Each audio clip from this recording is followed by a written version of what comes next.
So, hey, everybody, back with another ACH interview. Today, we have the awesome therapist Shabnam with us today. Thank you so much, Shabnam, for joining us. Shabnam's got a really cool story, guys. If you've watched our YouTube videos over the last, I would say, 4 or 5 months, you may recognize her because she actually got to do one of the coolest demos during the ACH training, where it was fear of driving. If you guys want to go check that out in the YouTube channel, I'll leave the link below, guys. Go check that out. We did some cool testing where one of the students actually took her out for a drive. He's a driving instructor. But all of that aside, Shab's going to talk about her experience with the demo, but also talk about her experience with the clients as well. So let's dive in. I do want to pick your brain about what was it like to have the ACH demo done with the fear of driving and all that sort of stuff. What was that like for you? It was the most strangest experience I've ever had. Yeah. At the time, I I can't remember it. The only reason I know what went on is because I watched the demo. I watched it back. Yeah.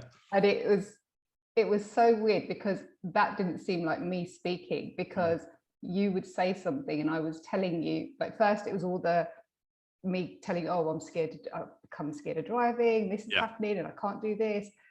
And then certain questions you were asking me and I was just replying in a way that it didn't even seem like me. I just seemed so strange and it didn't even make sense what I was saying. Yeah. And it kind of triggered stuff, and all of a sudden I think the word that you used was you said, I used the word because you asked me what's different about this journey that you're going on, that you went on, where you started to get scared, and what to all the other times, because I've been driving ever since I got my license. It was never an issue, and all of a sudden I got this strange phobia, and it was something to do with control. And that had such a massive effect on me. I mean, I kept on laughing throughout the session, and it wasn't funny. I was terrified of driving. It wasn't funny, but I was laughing the whole way through. Yeah. And then after that, it was just like, oh, it's not even a problem anymore. So I went out with Paul and I was able to drive. But what that triggered for me was a whole lot of other things that was related to it. It had nothing to do with driving. It was something else going on in my personal life that just all of a sudden made sense. Yeah. And since then, everything has changed. Like my own personal life, my business, how I do things. Yeah. How much money I make, everything's just kind of changed. For like some of it, was difficult, but in terms of business side, it's just kind of like been brilliant. Yeah. So what was it like and we got some of the footage of Paul taking you out. What was that like to go out and drive? Like, it looked like you were having a lot of fun, no dramas. No, and it was weird because Paul was really good. He stayed quiet because he didn't want to become part of the experience. I only go driving out, and I needed Paul with me every time I go out. So which would have been a bit awkward. But I was driving. It just seemed like what? There is no. What am I doing? Like, this is fun. And I started to laugh the same way I was laughing in the session. So that had become like, that was the resource that I found to help me with whatever I was scared of. And I was driving along and realizing that, oh, hold on, look, we're so high up. So I was scared of being on a highway, which was actually high. And I was like, oh, look, see the trees. And I was laughing. I was like, oh, look, there's a lorry going past. Oh. Yeah. And it was ridiculous. It just didn't feel, and ever since then, it's just not even been an issue. It doesn't even, I can't even figure out why it had become an issue. It's like, why was I scared? Now, being with your background in therapy and what you sort of know about therapy and coaching and hypnosis, been in the industry for such a long time. I mean, the demo that we did with you, there was no eye closure, nothing really hypnotic going on. It was just sort of, was that sort of like your first experience with this sort of conversational style of therapy? That was my first experience as a client. Yeah.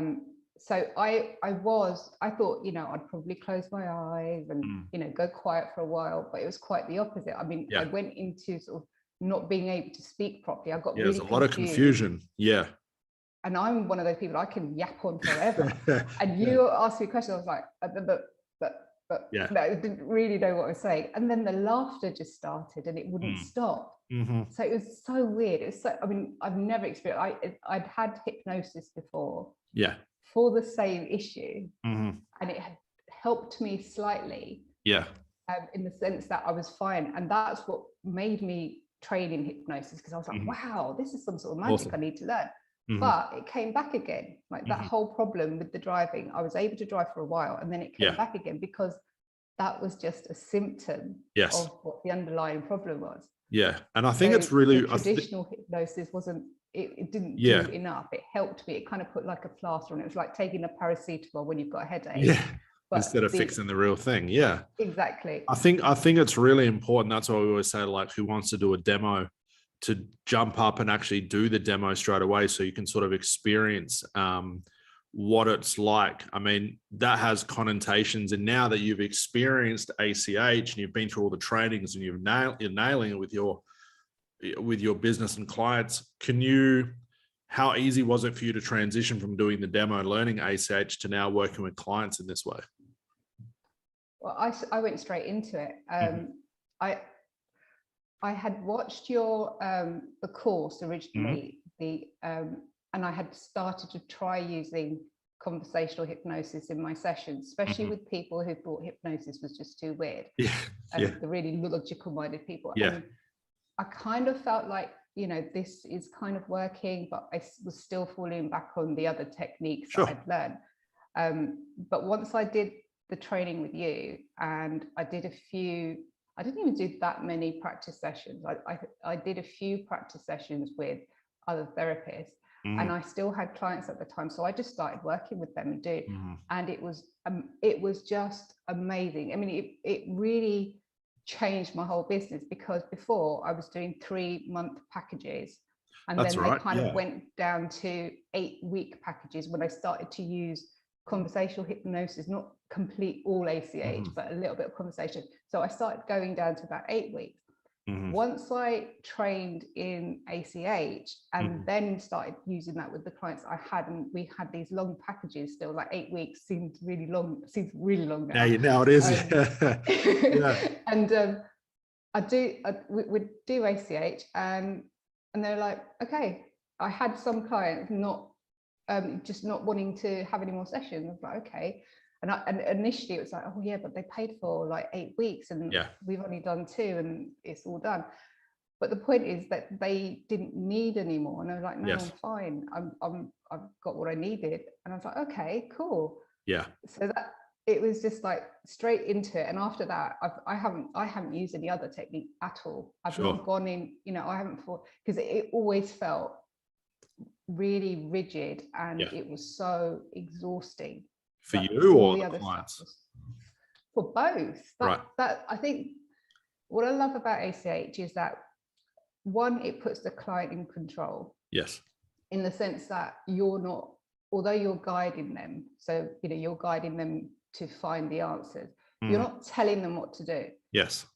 And they don't come in, they don't have to surrender all control. Whereas in traditional, and this is the problem I had, and why I probably found it so difficult myself, like you have to sit there, and then the hypnotherapist tells you, okay, now close your eyes, take a deep breath.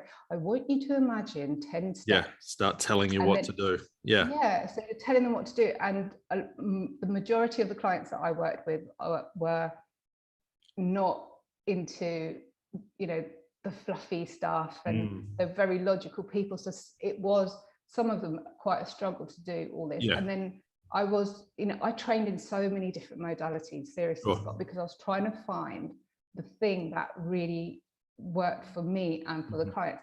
What I didn't like was doing the regression, forcing someone to go back to memories of a certain time to find the answer, and then them almost, in sort of re-traumatizing them if you don't do it right. And I didn't even know any of this, but the training that I did was like, okay, you take them back to memories to find the root cause.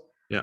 And then I'd see that some people would get really traumatized. So I had to then do some more training in trauma. Sure. To let that go. Yeah. Yeah. So that I could handle that stuff. So I didn't come from the therapy background. I came from a corporate background. I was like, okay, now I've got people telling me some really serious stuff. I need to be trained up to make sure that I can help them. Yeah. With ACH, if they don't want to go there, they don't go there. Yeah. But I think if they do, it's not even just their choice. That's just what their mind, and we always say this, like their mind will choose the best type of therapy. You don't have to do a thing except put them in a place where they got that choice. Yeah. And I think it's such a more gentle way to work with any kind of issue that a person has. And if that's got a root in some severe trauma, it's just managed so much better. You can see you because we're paying attention now. Before I was just like, I was more focused on, okay, so I need to do these steps. Yes. I need to make sure I do these steps. Okay, I need to regress them. Once I regress them, I've got to ask these questions to get these answers. And once I've got those answers, then I need to put those answers into a script that I've got and read that to them. And then after that, I've got to do this. So all the focus was on trying to make sure that I follow all the steps. And even though I was doing it for the client, my focus wasn't 100% on the client because I was missing so many of, now I understand, I was missing so many clues and little cues from them on what was really the issue. And now, because with ACH, my entire focus is on the client. I don't have to, I'm not looking around. I don't have a big fat folder with all these scripts right next to me. I mean, I've got them there. I still haven't been them. That's got to be cleared out soon. But my focus is on that client in front of me, and I don't have to think about anything else. I don't have to try and fix them.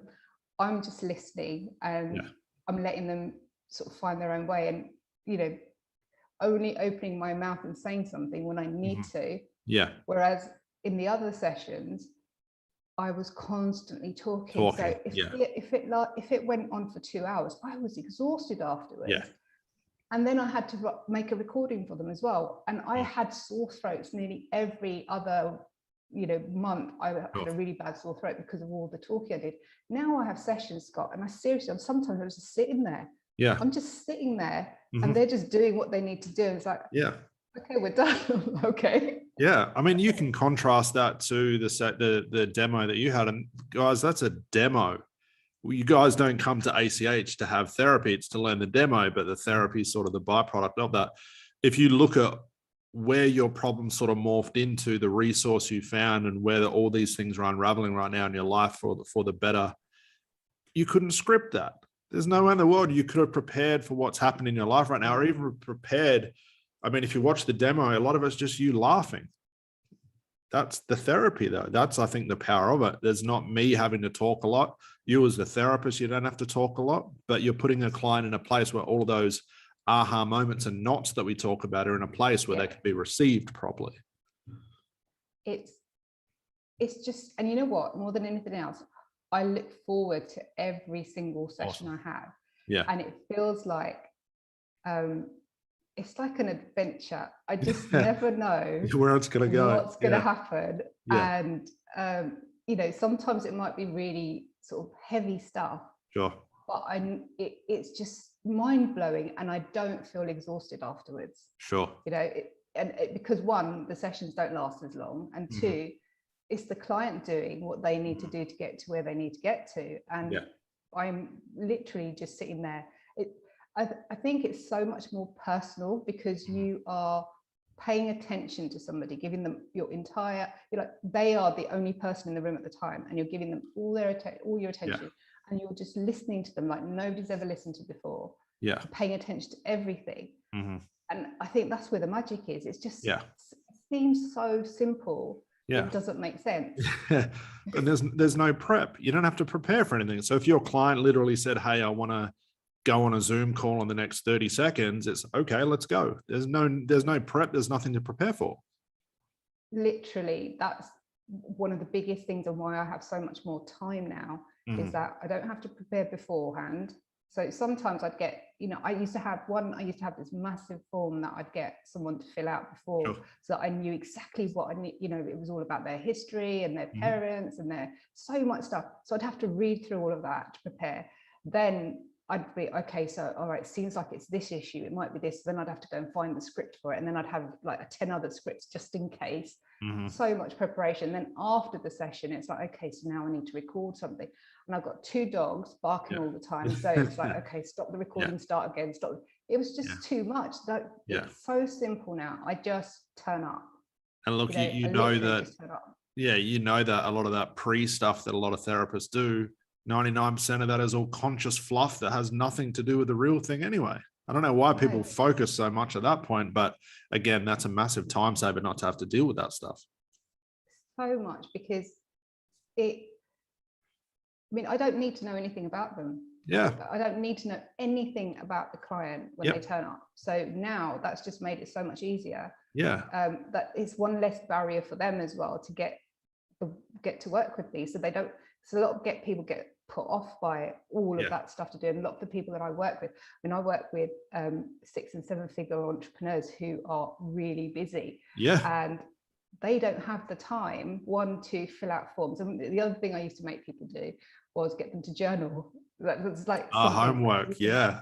Homework, all the sheets I used to give them. So because I trained in the psychotherapy and the trauma stuff, I had all these worksheets, and I'd give them tons of stuff to do in between sessions. And sometimes they'd do it, sometimes they didn't do it. And it was just like, it was more stuff to do. Now they don't have a lot to do except for what we do in the session, and then whatever processing goes on in their mind. And I have literally nothing to do except for switch on my Zoom, sit there and do whatever we do. And then after that, it's done. I could have another client straight after if I wanted to, but I don't. I've got more time to myself and, you know, do other things. So the way it should be. What's been the most surprising thing as far as working with this style with the clients? Like, any interesting stuff come up with clients?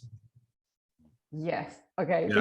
This one just, I told you a bit about this already. I worked with a client who is deaf. That's right. Yes. He can't hear anything. And we follow each other on LinkedIn. He was really intrigued by what I do. We had a few conversations, and now the way we have conversations is on Google Meet. So with subtitles. So he can't hear anything I say. He would try to sort of lip read. So the ways he communicates is by he speaks, but he will either lip read or he will read the subtitles, the captions, what you're saying. So there's a bit of delay. So I would speak, the captions come up, he'd read, and then he'd answer.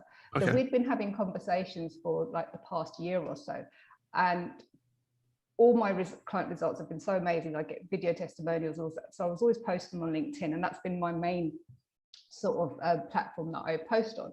And he was really intrigued, and we would talk about it. I told him about Milton Erickson. I told him to watch the because I never thought that I'd be able to help him through hypnotherapy until ACH came along. And so he had tried self-hypnosis, and that is like his way of trying it was that whole, okay, I need to close my eyes, imagine steps, do this. And he said it was really difficult and it didn't work, but he was so intrigued and he wanted to work with me. I was like, well, let's give it a go. Let's try. Let's try it. So he blocked, the first time we did it, he blocked out an hour. Now, we were just having a conversation, and it was with having a session. I would say something and he would read it, and then he would just go into like really long stories, and it was like he was verbally going, his trance was like a verbal trance, blah, blah, blah, blah. And then every now and again he would do this. So at the time it didn't click what was going on until I watched that demo with Erickson and the lady's hand, right? He would keep on sort of like tilting his head and his hand would go up. But I couldn't get his attention to look at me, and I couldn't ask him, well, what's going on with your hand? Because he would be looking away. And the only way he would know that I'm saying something is if he looks at the screen and reads what I'm saying. So I would sit there and like, I'm waiting for him to look back. So when he would look back, then I'd say something, and then I might have missed the opportunity and then would go into something else. And it went on. And now 5 minutes before the session finished, I was like, oh shit, this didn't work, right? I thought I nearly had him, but didn't. And then he started talking about a particular thing, which was really funny, and we were both laughing. And then he just goes, hold on a minute, I don't understand. Why do I feel like I'm going to cry? I was like, got him. No, what? Yeah. And I was like, shit, we've only got a few minutes left. And he goes, well, I said, maybe you want to cry then? He goes, well, I don't cry. I really don't cry. And he goes, he comes from a very Midwestern tight upper lip kind of background. It's like US. And he said, I don't cry. And I said, well, it looks like you want to cry. And he goes, well, I can't because I've got like a call to go. And I said, well, okay. And I was like, I wanted to carry on, but we couldn't. He said, okay, I'm going to get off. And then he got off, and then he told me that he cancelled the call afterwards. Yeah. And the problems that he was having was around, so I don't want to say too much because like he's very well known on the platform, but there were certain things that he was struggling to do. Sure. And he sent me a message a couple of days later. He goes, I don't know, something really weird happened. I've done this, I've gotten up at this time, I've done this. I'm like, oh my God, I didn't think we even had a breakthrough, but something has happened. That's the processing. Yeah. Yeah. And he then told me that, you know, he's never felt emotional like that before. I was like, okay, let's get another session in, because we didn't quite finish. So I got him back, and this one went on for 2 hours. And the reason why it took 2 hours is literally because he would go into like looking away and talking. So I would just have to sit there and wait for him to look back at the screen. And then when he did, I was picking up on the words, and there was one word that just tripped him up. That's easy for you because you can read it. Yeah. Yeah. And it was one word tripped him up, and I repeated it to him, and the word was ridiculous. And then we had like a 10-minute conversation around the word ridiculous, about how ridiculous it is to be ridiculous. And it was just the weirdest, funniest thing. Yeah. But I just kept going with it, and it was so fun. Yeah. And then after that session, like, he keeps on sending me messages. I keep on getting these little like, oh, by the way, guess what? I did this. That's the processing. Yeah. And I did this, and I did this. So things that he came, like the biggest thing he wanted to work on was the fact that he had hit, and this is my niche, like helping people to break through their upper limit when it comes to their finances. So if they're making 10K and they want to get past that, or they're making 20K, they want to get past that. And he had like this, he said, you know, he always just hits this limit and he can't get past it.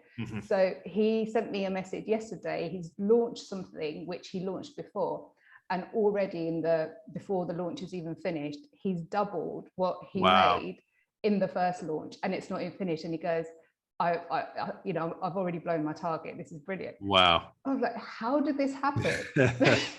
But again, it's the same. If you look at the contrast, your session and what you did with this gentleman, the fact you didn't know what was going on is what made it work. And I think this is one of the hardest, as principles we teach you guys, it's one of the hardest things to wrap your mind around, because I wanted to as well. I wanted to understand it completely. Yeah. When you try and do that, you screw the whole thing up. But when you bring that element of fun into it, where you don't have to try and understand it, it just tends to work out, which is cool. It's just amazing. I think the biggest lesson that I've learned is like, stop trying to be clever. Yes. Because you know, it's like almost like this ego thing that you want to be the person who knows how to solve this. The hypnotist ego. Yeah, we talk about that in Mac. Yeah, you got to get rid of that. And now it's like, I'm not the person with the answers. And I even say that, it's like, I don't know what's going to happen, and I don't care, but it's just witnessing what happens and just going with it and letting go. It's just been, I think right from the beginning, this has been the thing that I was missing. Like ACH was what was missing. And it's just it seems like the most natural way to help somebody, and the most fun way, regardless of what you're working with.